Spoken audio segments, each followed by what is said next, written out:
I see intents as really kind of fulfilling where blockchain has to go because you're actually giving full expressivity. Like a few years ago when I first learned about intents, I was like, wait, I don't really get it. And then I was like, oh no, wait, this is normal how financial systems, like how financial assets flow. Back to another episode of Talking Intentionally. Today we're speaking with Nikhil from Predicate. We talk about the work that he's doing with different orgs like UniSwap with Hooks and all the things going on with Predicate and obviously intents and generalized intents. So I hope you enjoy this episode. Be sure to leave any feedback you have in the comments below, and thanks again for your time. Take care. Cool. Hey, Nikhil, thanks for making time. This was really impromptu, but I feel like for whatever reason, God or whatever there is, I believe in God, is wanting this to happen today. So thanks for taking the time, even though you're a little sick. And welcome to Talking Intentionally. For sure. Thanks for having me. Yeah, excited to be here, dude. Yeah. Apologies, I'm a little sick, but it should be good. Well, I don't think anyone will notice. You have your award-winning smile, as they say. So I think that's chill. High level, why don't you talk about your journey into crypto and how you started with Predicate? Yeah, so I first got into crypto back in like 2018 or so. My first entrance was actually Cello. At the time I was in grad school, I was really interested in payments and remittances and the fact of how normally in traditional financial systems, remittances are really, really expensive, right? Payments are really expensive because you just have all these intermediaries who are taking fees. And so for me, I was really interested in the concept of stablecoins, which is kind of cool that now stablecoins have picked up so much. But yeah, that was my first entrance. So then I was at Cello. From there, I was head of strategy and innovation. So I led a lot of different deployments on the Cello blockchain, essentially function as head of ecosystem. Some of the cool ones were things like Uniswap, USD Circle, USDC, Chainlink, and others. And that really led me to Predicate because one of the things that my co-founder and I realized was that blockchains are destined to be the global financial settlement system. And if that's the case, then really what we need is we're going to be navigating across different types of assets, different markets, regulated markets, unregulated markets. And in that case, you actually need a policy infrastructure that can power that entire system, particularly as you see more regulated activity happen on chain. And so, yeah, that's basically what we're building now as Predicate is policy infrastructure. But a lot of it is kind of coming from my prior experiences at Cello and even before Cello. So just kind of like high level, what do you guys do like right now? What are you shipping, and how do you intents incorporate, to your work? Yeah. So what we're shipping right now is we have this generalizable policy infrastructure that you can use to set any form of pre-transaction rule for what goes through an on-chain system. So this could be for things like anti-money laundering or, exploit happens like a Bybit. And how do you say that, look, like we don't want that liquidity to flow through certain like systems that we have on chain. All of this is for really a smart contract level execution. Any other types of stablecoin minting requirements, those are the different things that we can enable. Intents are really cool because I see intents as really kind of fulfilling where blockchain has to go because you're actually giving full expressivity. Like a few years ago when I first learned about intents, I was like, wait, I don't really get it. And then I was like, oh no, wait, this is normal how financial systems, like how financial assets flow, right? It's just that we're expressing an output that we want, and you have everything that's kind of solved for you to handle that. The reason why policies matter for intents and where I get really excited about this is because you actually enable the full range of expressivity, either for the user or the solver itself. So as a user, I might say, look, I don't want my assets. I want my transaction to have certain stipulations or requirements. For example, I might say, look, I want to make this purchase, but as I'm making that purchase, like don't buy it from a place that is like all stolen funds, right? Like if I want to go and buy this asset. Um, but I think on the intent side as well, from a solver side, you have solvers who are at the end of the day actually facilitating transactions and liquidity. And I think that they're actually going to care about what transactions they facilitate and what they don't. All of that fits into policy infrastructure. So do you mind talking a little bit about like what are the main goals on your horizon like right now? Yeah, like what would be number one goal for Predicate?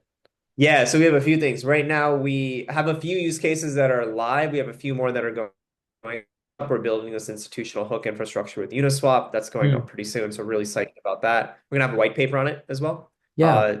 So that'll be awesome. We'll have a few different groups that are already building on that infrastructure. We have a few different use cases that are going live with Layer Zero and Plume and others. So that's a big item. The other one from the technical standpoint is like we're building some of our front end tooling. We're starting to figure out our multi-chain plan as well. Right now, it's all on Ethereum. So yeah, in the next few months, like that's really where we're going in is like doing all of these like launches that are actually on mainnet, and then adding more sophistication to the overall system itself. Would love to learn more about what you guys are doing with Uniswap with hooks. Like hearing a lot of stuff just in people, like everyone I meet in DeFi is talking about it. So like would love to hear a little bit more about your guys' collaboration there. Yeah, and I think this all fits in the world of expressivity, which is the same for intents. Uniswap v3 and v2, it's all like one liquidity pool, right? But Uniswap v4, the great part is it's all tied to like the underlying same system, but you can create your own custom v4 hook pools. And that's really powerful because I think it goes to where I think the world is moving is around these more modular systems. Hyperlane is a great example of this type of case, right? Or Morpho vaults. Uniswap is also that type of thing. And so now you're creating actual like expressivity for liquidity pools. And there's a lot of different things you can do because really what we're doing is we're almost like creating different models and architectures that we want for customizability. So in our case here, it's that when you start talking about more regulated institutions supplying liquidity, managing liquidity, using Uniswap as a way of facilitating liquidity on chain, they're going to have different specifications and requirements for who can swap, who can LP into those pools, all of those things. So we're building this generalizable infrastructure with Uniswap where we're saying, hey, how do you enable policies across that entire V4 hook and where you want that to enable? So an example of this to make it even more tangible is Paxos. Paxos is a regulated financial institution that issues stablecoins. So they're using Predicate to actually basically create different types of custom hooks that they need for their assets. So it's an Yeah. example. I mean, so I'm curious to see like what is the thought process when creating policies for predicate? Like what exactly goes into the decision matrix there? Yeah, so we don't do it. It's actually the decision matrix of the organization. So it Okay. just comes down to what they're trying to solve for. So a few examples of this is like Alio is using Predicate, and for them, it's a privacy protocol. Yeah. So there's an ecosystem passed a governance proposal, and you can go and look and actually see the governance proposal, but they're like, hey, we're a privacy chain, and there's certain things that we don't want coming in because it's just going to be bad for our ecosystem as a whole. So these are particularly around like stolen funds, like funds from North Korea, sanctioned Yeah. entities, Oh all those man. things, right?